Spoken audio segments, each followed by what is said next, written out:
Hello, नमस्कार. कशा आहात सर्वजण? सर्वांना सर्वप्रथम श्री स्वामी समर्थ. तुम्हाला आजचा दिवस खूप छान असा आनंदाचा आणि आरोग्यदायी जाऊ देत, हीच आई जगदंबेच्या चरणी प्रार्थना करते आणि आजच्या आपल्या सुंदर अशा व्हिडिओला सुरुवात करते.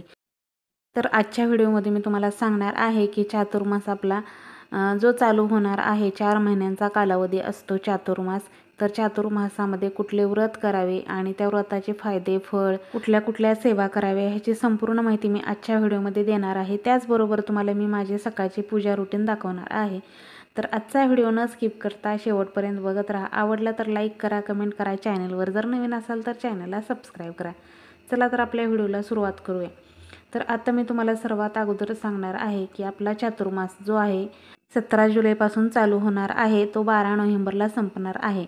तर चातुर्मास हा 17 जुलैला म्हणजेच आपल्याला आषाढ एकादशीपासून चालू होतो. त्या एकादशीला देवशयनी एकादशी असे सुद्धा म्हणतात. देवशयनी एकादशी का म्हणतात? तर भगवान विष्णू त्या दिवशीपासून म्हणजे त्या एकादशी दिवशीपासून क्षीरसागरात निद्रिस्त झालेले असतात. त्याच्यामुळे आत्ता जो चातुर्मासाचा कालावधी आहे तर त्याच्यामध्ये काय काय कार्य करू नये, काय काय कुठले कुठले कार्य करावे, तर ह्याची संपूर्ण माहिती मी व्हिडिओमध्ये देत आहे. तर मैत्रिणींनो, हा चातुर्मास हा 4 महिन्याचा संपूर्ण असतो. जसं की 17 तारखेपासून चालू होणार आहे, तो 12 नोव्हेंबरला संपणार आहे. तर असं असतं ह्या कालावधीमध्ये, म्हणजे हे आपल्या चातुर्मासामध्ये खूप आपले मोठे मोठे आनंदाचे सणसुद्धा असतात आणि ह्यालाच हा चातुर्मास आपला ह्या 4 महिन्यांच्या काळामध्ये, जसं की रक्षाबंधन असते, गौरी गणपती असते, दिवाळी असते, दसरा असते, असे खूप सारे सण जे आहेत ते ह्या चातुर्मासाच्या काळामध्ये असतात. पण तसंच ह्या चातुर्मासामध्ये म्हणजे शुभ कार्य करू नये, जसे की जागेची खरेदी असेल, लग्न विवाह असतील, असे बरेच हे असतात ते ह्या चातुर्मासामध्ये करत नाहीत. आणि खाण्यापिण्याचे सुद्धा खूप लोक काही काही नियम पाळतात. आपल्या ह्याच्यात पाळत नाहीत, पण खूप भागांमध्ये असे म्हणजे मांसाहार करत नाहीत, कांदा लसूण खात नाहीत, असे खूप सारे नियम असतात जे ह्या चातुर्मासामध्ये करत नाहीत. चला तर आता जाणून घेऊया आपल्याला चातुर्मासामध्ये मी माझे वैयक्तिक स्वतः कुठलं व्रत करते. तुम्ही यूट्यूबवर पहिल्यांदाच ऐकलं असेल, कारण मी दरवर्षी करते आणि गेल्या वर्षी मी त्याचे व्हिडिओसुद्धा शेअर केलेले आहेत. आणि फक्त माझ्या चॅनलवरती हे व्हिडिओ आहेत आणि यूट्यूबवरती सुद्धा तुम्हाला पहिल्यांदाच ऐकायला मिळणार आहेत की मी कुठलं व्रत करते आणि त्या व्रताचे खूप सारे फायदे आहेत. गेल्या वर्षी मी ते व्रत केलं होतं आणि त्याचे मला खूप सारे फायदे झालेले आहेत. फायदे म्हणण्यापेक्षा माझं खूप चांगलं झालेलं आहे. तर हे कुठलं व्रत आहे, चला तर जाणून घेऊया.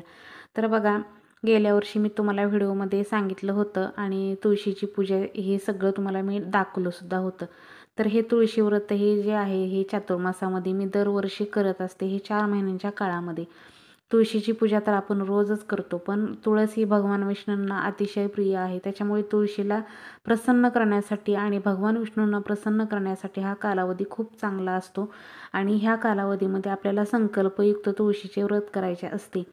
तर ज्या महिला विवाहित आहेत त्या महिलांनी हे आवर्जून करावे. आपल्या पतीच्या दीर्घ आयुष्यासाठी हे व्रत केले जाते आणि त्याचबरोबर आपल्या मनातल्या मनोकामनासुद्धा ह्या व्रताने पूर्ण होतात. तर बघा, तुळशीचे व्रत हे कशा प्रकारे उपवास न धरता हे व्रत असतं.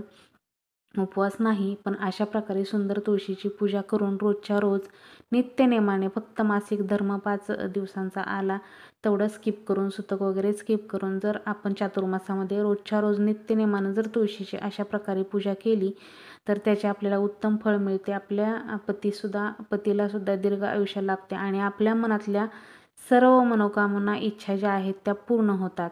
तर चला तर जाणून घेऊया. तुम्हाला सांगते आता. बघा, मी तुळशीची पूजा कशा प्रकारे करते. तर तुळशीची पूजा करत असताना जास्तीत जास्त हळदीचा वापर करायचा, म्हणजेच आपल्याला तुळशीवरती हळदीचे पट्टे ओढायचे, स्वास्तिक हळदीनेच काढायचं, त्याच्यावरती कुंकू वगैरे लावायचं.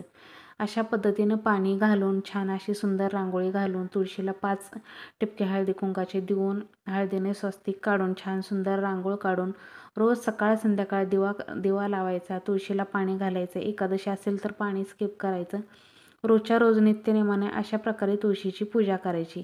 हे जर आपण तर रोजच करतो, पण अशा प्रकारे तुळशीची पूजा ही जे लोक करतात, ज्या स्त्रिया करतात, त्यांच्या मनातल्या मनोकामना ह्या तात्काळ पूर्ण होतात. तुमच्या आयुष्यातली कुठली गोष्ट आहे ती आत्तापर्यंत पूर्ण झालेली नाही, ज्या ज्या स्त्रियांना वाटत असेल ती पूर्ण व्हावी, तर त्या स्त्रियांनी हे व्रत जरूर करावे. तुमच्या मनोकामना, इच्छा ज्या आहेत त्या मनातल्या लवकरात लवकर पूर्ण होतील.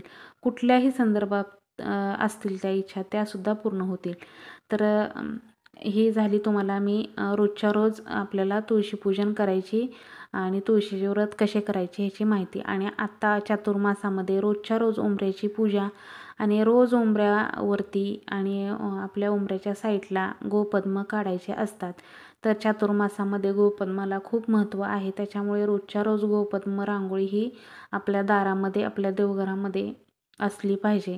हे चातुर्मासामध्ये खूप गरजेचं आहे. तर अशा प्रकारे उंबऱ्याचं पूजन जे आहे ते मी रोजच्या रोज करत असते आणि ते सुद्धा तुमच्याशी रोज शेअर करत असते. आज मी हळदीचं लेपन केलेलं नाही, पण तुमच्याशी माझी उंबऱ्याची पूजा जी आहे ती शेअर केलेली आहे आणि तुम्हाला मी माझं सकाळचं पूजा रुटीन दाखवलेलं आहे. आणि सुंदर असे बघू शकताय तुम्ही, सुंदर असे गोपद्म काढलेले आहेत आणि हे गोपद्म जे आहेत ते रोजच्या रोज आपल्या दारामध्ये असली पाहिजे चातुर्मासामध्ये.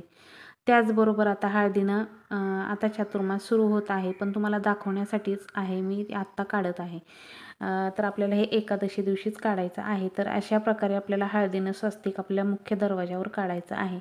मुख्य दरवाजावर स्वस्तिक हे आपण कुठल्याही वारी काढू शकतो. तर आज आहे सोमवार, हे तुमच्याशी सोमवारचं सकाळचं रुटीन शेअर केलेलं आहे मी, पूजा रुटीन. तर बघा अशा प्रकारे हळदीनं स्वस्तिक काढायचं आहे. चातुर्मासामध्ये हळदीला खूप महत्त्व आहे. हळद ही भगवान विष्णूंना अतिशय प्रिय आहे. पिवळं वस्त्र, पिवळं कापड, पिवळं फूल भगवान विष्णूंना खूप प्रिय आहे. त्यासाठी आपल्याला अशा प्रकारे हळदीनं स्वस्तिक काढायचं आहे. तर बघा अशा प्रकारे मी तुम्हाला दाखवली. अगदी सोपी पद्धत आहे. ज्या ज्या महिलांना स्वस्तिक काढता येत नाही त्या महिलांनी ही साधी सोपी पद्धत जी आहे ती वापरून छान असं सुंदर स्वस्तिक काढावं. स्वस्तिक प्रत्येकालाच येतं, पण प्लसमधलं स्वस्तिक जे आहे ते काढू नये. अशा प्रकारे जर स्वस्तिक काढले हे टिंब देऊन तर हे उत्तम मानलं जातं. आणि त्याचबरोबर अशा प्रकारे पूजा करायची असते. तर आपल्याला ही एकादशी दिवशी, म्हणजेच आपल्याला आषाढी एकादशी आहे तीच देवशयनी एकादशी, त्या दिवशीपासून हे व्रत चालू होतं. ते आपलं हे जे व्रत आहे ते 12 नोव्हेंबरला संपतं. तर 12 नोव्हेंबरपर्यंत बघा तुम्ही गोपद्म, तुळशीची पूजा, उंबऱ्याची पूजा, मुख्य दरवाजाची पूजा, हे जर तुम्ही सर्व ह्या 4 महिन्यामध्ये, ह्या 4 महिन्याच्या कालावधीमध्ये जर तुम्ही घरामध्ये केलं तर तुम्हाला तुमच्या मनातल्या मागाल ती इच्छा पूर्ण होतात आणि तुमच्या घराच्या संदर्भात जी गोष्ट आहे तीसुद्धा तुमची पूर्ण होते. तर ही स्वतः मी माझं स्वतःची मी तुम्हाला हे सांगते. हे व्रत मी गेल्या वर्षी केलं होतं. मनोभावे अख्खे 4 महिने मी हे व्रत करत राहिले आणि त्याचं तात्काळ फळ मला गौरी गणपतीमध्येच मिळालं. कशा पद्धतीने मी गेल्या वर्षी अक्षरशः अंगणामध्ये तुळशीला जागा नसायची, तर मी तुळस घरात आणून तिची पाटावरती पूजा करायची आणि हे व्रत माझं जे 4 महिन्याचं आहे ते मी कंपल्सरी केलेलं होतं.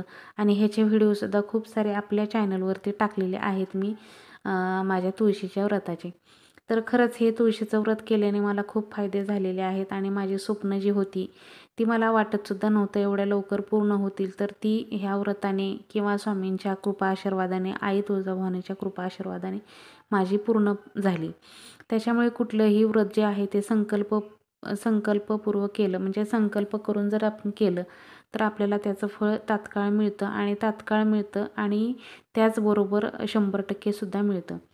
तर म्हणूनच हे संकल्प करूनच आपल्याला एकादशीच्या दिवशी संकल्प करून तुळशीची पूजा करायची आहे. पण त्या दिवशी तुळशीला पाणी घालायचं नाही, अशा प्रकारे पूजा करायची आहे. आणि त्याचबरोबर तुम्हाला तुळस जी आहे, जर तुमची तुळस पहिली खराब झालेली असेल तर तुम्हाला नवीन रोपटं लावूनच ही तुम्हाला पूजेची ही करायची आहे. तर दरवर्षी पावसाळ्यामध्ये चातुर्मास चालू व्हायच्या अगोदरच मी तुळशीमध्ये खूप साऱ्या मंजुळा ज्या आहेत त्या टाकून घेत असते, म्हणजे नवीन तुळस जी आहे ते आपल्याला पूजेला तयार होते. आणि चातुर्मासासाठी माझ्या नवीन खूप साऱ्या तुळशी ज्या आहेत त्या सज्ज झालेल्या आहेत. आणि आता हे व्रत जे आहे ते मी खूप साऱ्या मनोभावे आणि जोमाने करणार आहे. तर इकडे छान माझी सुंदर देवपूजा झालेली आहे. तर इकडे छान अशी सुंदर अशी रांगोळी काढून घेते. मध्ये जी रांगोळी आहे ती वारांच्या छापाची रांगोळी आहे. जो आपला वार कुठलाही असो तो वार आणि साईडनं मात्र गोपद्म काढायचे आहेत. तर हे गोपद्माचं व्रतसुद्धा बघा खूप साऱ्या स्त्रिया करतात. हे 1 महिना केलं तरी चालतं, म्हणजे आषाढी एकादशीपासून पुढच्या महिन्यातली जी एकादशी येते ती सुद्धा केलं तरी चालतं, किंवा तुम्ही 4 महिने अखंड केलं तरी चालतं. तर आता बघू आपल्याला म्हणजे रोजच्या रोज तर आपल्याला फक्त रांगोळीतच काढायचं आहे. त्याच्यामुळे 4 महिने काढलं तर त्याचं खूपच उत्तम फळ मिळणार आहे. त्याच्यामुळे 4ही महिने तसंही माझं रोज उंबऱ्यावरती गोपद्मच असतात, पण इथं नसतात. त्याच्यामुळे आता बघू, पण उंबऱ्यावरती कंटिन्यू माझी रोजच्या रोज गोपद्मची रांगोळी जी आहे ती उंबऱ्यावरती असतेच. तर बघू शकता इकडे सुंदर अशी गोपद्म रांगोळी काढलेली आहे आणि गोपद्म काढल्यानंतर बघा खूप छान वाटतं.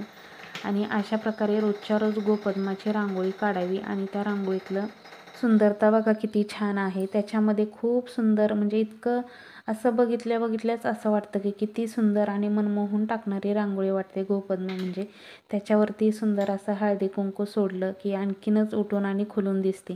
तर इकडे छान माझी सगळी पूजा झालेली आहे. तर पूजा झाल्यानंतर माझी नित्य आरती असते. तर आज आरती मी घेणार आहे कापुराची. तर धूपदीप झाला, आता कर्पूर आरती ही रोजच्या रोज नित्यनेमाने माझी आरती असते कापुराची आणि गणपती बाप्पाची असते. असं वारानुसार माझ्या आरत्या असतात. धूपदीप झाला आता कर्पूर आरती, आता कर्पूर आरती,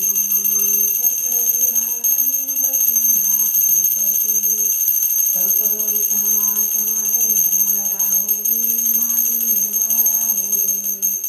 कर्पूरवरी बाब भक्तीचा सुगंध वाहू दे.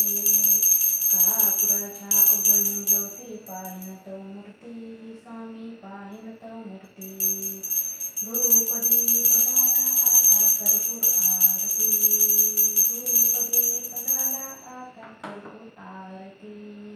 ज्ञान कळेना ना कळे काही, मजला ना कळे काही. शब्दरूपी हुंकुनी माला वाहते पायी, मुखी नाम नेत्री ध्यान हृदयी तव मूर्ती, स्वामी हृदयी तव मूर्ती. धूपदीप झाला आता कर्पूर आरती, धूपदीप झाला आता कर्पूर आरती. अवधूत चिंतन श्री गुरुदेव दत्त. ओम श्री गणेशाय नमः, ओम श्री कुलदैवताय नमः, ओम श्री वासुदेवताय नमः. लक्ष्मी नारायण नमस्तुते. अवधूत चिंतन श्री गुरुदेव दत्त. अनंत कोटी